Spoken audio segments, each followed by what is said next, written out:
Assalamualaikum warahmatullahi wabarakatuh. Selamat sore sahabat BKMFM dimanapun Anda berada. Senang sekali di hari ini kembali Uca menemani Anda lewat Syar'i, Senandung Nasyid dan Berita Islami untuk edisi siar di hari Sabtu ya, akhir pekan gelaran ke-30 Juli 2022 bersama Ustadz Susilo Utomo. Hari ini membahas kitab Nasha'ihul Ibad karangan dari Ibnu Hajar Al-Asqalani. Dan sahabat BKMFM, untuk kesempatan sore hari ini kita membahas bab Ar-Rubai atau bab yang keempat dari makalah yang ke-16 bagian yang kedua atau pacu. Assalamualaikum Ustaz. Waalaikumsalam Mbak Ocha. Ya. Alhamdulillah Ya, selamat tahun baru Islam Ustaz. Ya, sama-sama. Semoga tahun kedepannya ini hari-harinya baik semua. Amin. Ada progres tersendiri tak untuk dakwah terutama tahun 1400? Nggak ada, mengalir saja ya. Oke. Baik, sahabat BKMFM dimanapun Anda berada, selamat tahun baru Islam juga. Mudah-mudahan tahun ini akan semakin lebih baik dibanding tahun sebelumnya ya. Amin. Baik, sahabat BKMFM, seperti biasa kami juga mengundang partisipasi Anda di 0735481800 atau SMS dan WA di 081172418000. Dan langsung saja kita dengarkan bersama, kita kupas bersama isi dari kitab Nasha'ihul Ibad untuk hari ini. Silakan Ustaz. Terima kasih Mbak Ocha. Jazallah Sayyidana Muhammadan anna khairan jazallah Sayyidana Muhammadan anna ma'hu aluh. Assalamualaikum warahmatullahi wabarakatuh. Waalaikumsalam warahmatullahi wabarakatuh. Alhamdulillahil qail fi kitabihil karim. A'udzu billahi minasyaitonir rajim. Qalu subhanaka la ilma lana illa ma 'allamtana innaka antal alimul hakim. Wassalatu wassalamu ala sayyidina Muhammadinil qail al-yadul ulya khairum minal yadi sufla. Wa qala aidan fi haditsin akhar Allahumma faqihhu fid din wa alimhu ta'wil wa ala alihi wa ashabihi wa mawala la haula wa la quwata illa billah.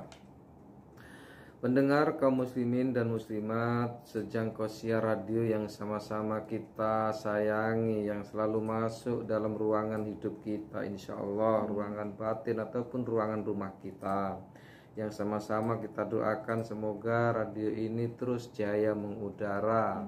Satu suara berjuta telinga, insya Allah. Sebagaimana biasa kita akan mulai kajian kita hari ini patu, bagian yang kedua dari makalah yang ke-16 bab Ar-Rubai. Sebelumnya kita akan baca Al-Fatihah satu ulang agar ilmu kita muasalah kepada muallif hadzal kitab dan juga kepada musyarihnya, karena tanpa syarihnya kita juga akan bingung mensyarih kitab ini. Ala kulli niyatin sholihah wa ala manawi salafuna sholihun ajarakumullah. Al-Fatihah. A'udzu billahi minasyaitonir rajim. Bismillahirrahmanirrahim. Alhamdulillahirabbil alamin. Arrahmanir rahim. Maliki yaumiddin. Iyyaka na'budu wa iyyaka nasta'in. Ihdinas siratal mustaqim. Shiratal ladzina an'amta 'alaihim ghairil maghdubi 'alaihim waladdallin. Baik pendengar DBKM dimanapun Anda berada, sekedar merefresh ingatan kita tentang kajian yang kita berikan di Sabtu kemarin, bahwa ada diterangkan yaitu sya'airul iman, syiar-syiarnya iman, atau kalau dalam bahasa yang lain adalah panji-panjinya iman.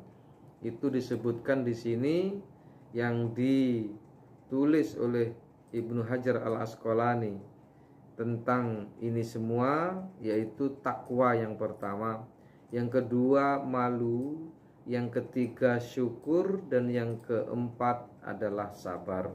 Nah, keempat ini dirangkum sebenarnya di sini ada bahwa mencuplik sedikit tentang sabar. Sabar itu apa sih sebenarnya? Sabar itu adalah tarkus syakwa min alamil balwa li ghairillah, yaitu meninggalkan mengeluh terhadap kesulitan hidup yang dialami di dunia ini kepada selain Allah. Artinya mengeluh kepada Allah itu boleh. Dan ini sayokianya wayam bagilana an nadua bidua itamimidar. Kitab ini mengarahkan kepada kita semua pembacanya dan pengkajinya untuk berdoa sebagaimana doa yang dipanjatkan oleh sahabat Tamim Ad-Dar. Ada sahabat Rasul bernama Tamim Ad-Dar. Di sini beliau ini adalah anaknya Habib alladzi allamahu iyyahu Sayyidunal Khadir, yang doa itu diajarkan oleh Sayyiduna Khadir, yaitu Khadir alaihi salam atau Khidir kalau bahasa kita di Indonesia. An inda rujuihi minal ardi sufla, yang itu terjadi sekembalinya dia dari dasar bumi. Kenapa dari dasar bumi? Bisababi akhdil jinni iyahu ilal madinati syarifah, yang dia pernah diculik oleh jin. Jadi sahabat Tamim Ad-Dar disebutkan dalam kitab ini pernah diculik oleh jin. Kita dulu sering ya, apalagi di zaman-zaman tahun 70. Saya dulu hidup di daerah Bukaan, Mbak, di Lampung Timur itu.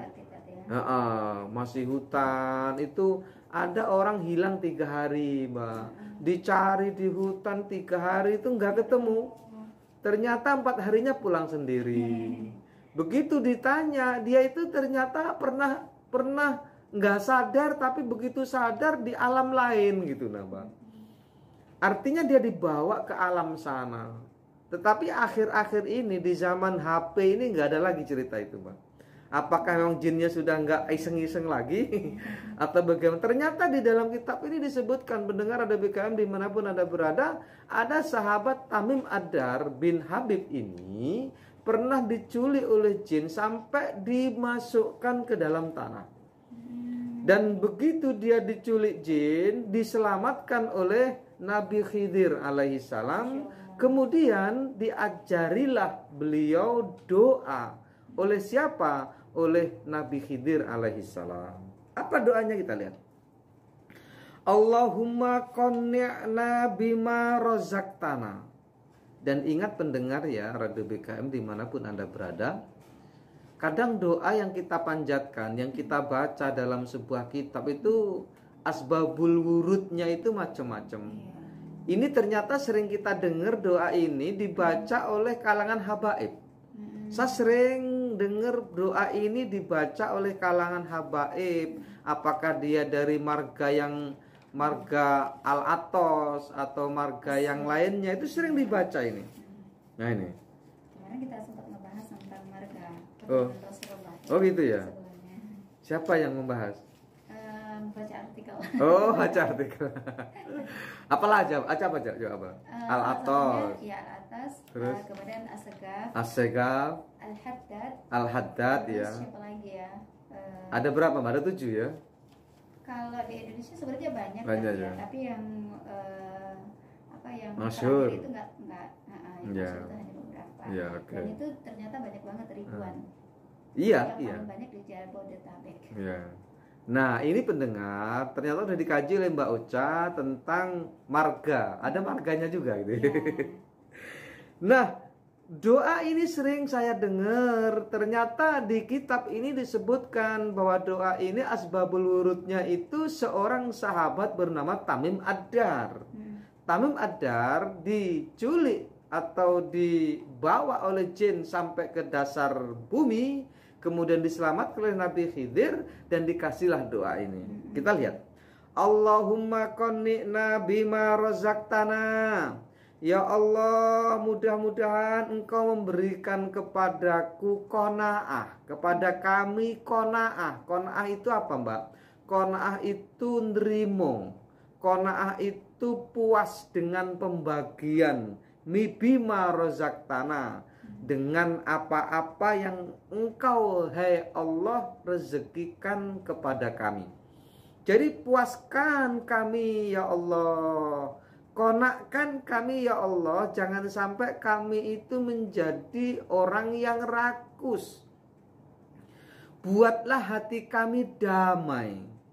Buatlah hati kami ini selaras dengan apa yang Engkau berikan. Buatlah suasana hati kami itu menerima. Kalau dalam bahasa Jawanya itu nerimo ing pandum. Bima rozak tanah, dengan apa-apa yang engkau berikan rezeki itu, yang engkau rezekikan kepada kami. Nah ini, ternyata doa ini Masya Allah, asbabul wurudnya aja harus melalui proses dia diculik dulu oleh bangsa jin. Wa'simna min haitsu nahaitana.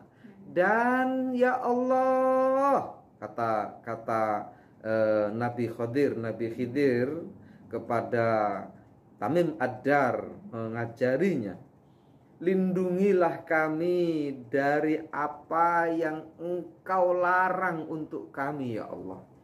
Maksudnya apa? Supaya larangan-larangan Allah itu saat kita meninggalkannya, saat kita tidak melakukannya itu di bawah naungan perlindungan Allah. Tidak ada penyesalan, tidak ada di sana kerisauan hati saat kita meninggalkan apa yang dilarang oleh Allah. Ada sebagian kita meninggalkan larangan itu keterpaksaan, Mbak. Walaupun awalnya memang begitu. Tetapi sebenarnya dari keterpaksaan ini harusnya bukan hanya keterpaksaan, tetapi ini sebuah kebutuhan untuk meninggalkannya. Misal Allah melarang manusia untuk mabuk, itu meninggalkannya bukan karena keterpaksaan, tetapi harus meninggalkan apa yang dilarang oleh Allah itu berselaras dengan larangan. Maksudnya apa? Berselaras dengan larangan. Berselaras dengan larangan itu artinya adalah kita merasa butuh meninggalkannya. Nah, merasa butuh meninggalkannya itu yang berat. Dan merasa bahwa seluruh larangan Allah itu efeknya tidak baik bagi manusia. Kalau saya meninggalkan judi, itu bukan hanya sekedar takut kepada kemiskinan, tidak, tetapi meninggalkan judi itu adalah berselaras dengan larangan itu. Maksudnya apa? Bahwa judi itu merusak norma-norma kehidupan. Dan saya meninggalkan judi itu bukan karena takut miskinnya saja, tetapi karena memang ini dilarang oleh Allah. Dan lebih dahsyat lagi bahwa judi itu dengan kesadaran diri kita butuh meninggalkan judi. Nah ini Mbak, jadi derajat butuh meninggalkan judi ini yang lebih penting dari judi itu sendiri Pak. Bukan hanya karena takut, karena nanti kalau judi jadi miskin, kemudian nanti badan gak terurus, tidak. Tetapi menyadari bahwa saya butuh meninggalkan judi ini. Jadi wa'simna, dan lindungi kami ya Allah. Jadi bahasanya luar biasa. Wala tuhawijna ila man agnaitahu anna. Jadi tuhawijna itu dari kalimat hawaja. Hawaja atau haja yahuju. Hawaja tuhawij. Hawaja, nanti ada begitu. Itu artinya menjadikan butuh. Ya Allah, jangan engkau jadikan kami menjadi butuh. Nah bedanya. Jangan engkau jadikan kami menjadi butuh kepada siapa yang engkau takdirkan dia tidak butuh sama kami. Masya Allah. Jadi wala tuhawijna ila man agnaitahu anna. Jadi istaghnaan itu artinya tidak butuh.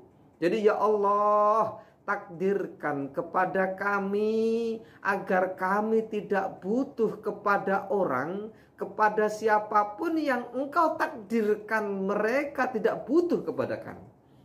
Maka kalau pendengar ingin menghafal doa ini, bisa nanti langsung WA saya di 0813 7775 0279. Nanti akan saya kirim, bahkan langsung saya foto saja kitabnya ini. Jadi jenengan langsung tahu silsilahnya dari mana doa ini. Karena doa ini sering saya dengar dibaca oleh kaum habaib. Wala tuhawijna ila man agnaitahu anna. Jangan engkau jadikan kami butuh kepada siapa, kepada manusia yang engkau takdirkan tidak butuh kepada kami. Kemudian wahsyurna fi zumrati ummati sayyidina Muhammadin sallallahu alaihi wasallam. Dan ya Allah, jadikanlah kami keturunan bahagian dari zumroh. Zumroh itu adalah yang paling kecil di belakang tapi ikut. Maksudnya itu adalah bahagian dari umatnya Rasulullah, walaupun yang terakhir sendiri tidak apa-apa. Zumroh. Jadi rentetan-rentetan dari umatnya Rasulullah Muhammad SAW. Kenapa? Karena Nabi Al-Khadir di sini menyadari bahwa seluruh manusia itu sebenarnya harus mengkiblat kepada Rasul Muhammad SAW. Pernah saya kaji dulu di awal-awal kajian kita tentang bagaimana umat-umat sebelum Nabi, bahkan Nabi Musa, Nabi Ibrahim dan nabi-nabi yang lain, tapi yang paling dahsyat adalah Nabi Musa.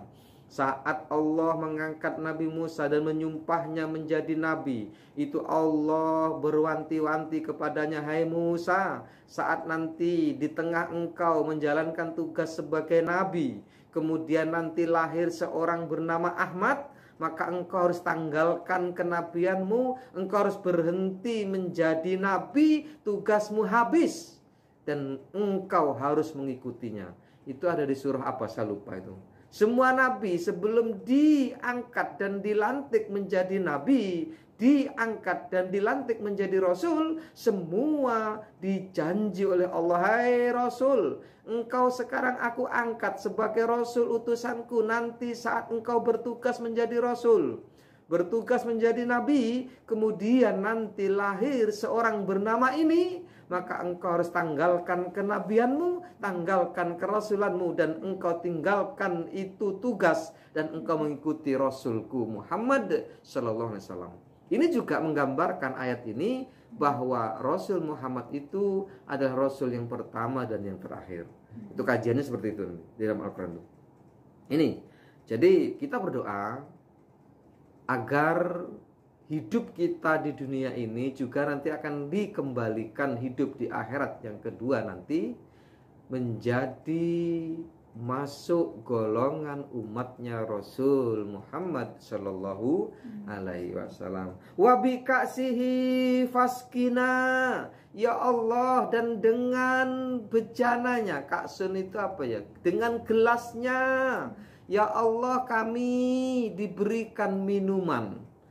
Maksudnya minuman di sini adalah minuman air telaga Kautsar, dan permintaan wa askina wa bikaksihi fa askina, dan dengan gelasnya kembali kepada Rasulullah Muhammad SAW, engkau berikan minuman kepada kami. Maksudnya apa? Agar nanti di padang mahsyar yang maha panas itu kita ditakdirkan bisa minum melalui gelasnya Rasulullah. Maksudnya adalah minum air telaga Kautsar.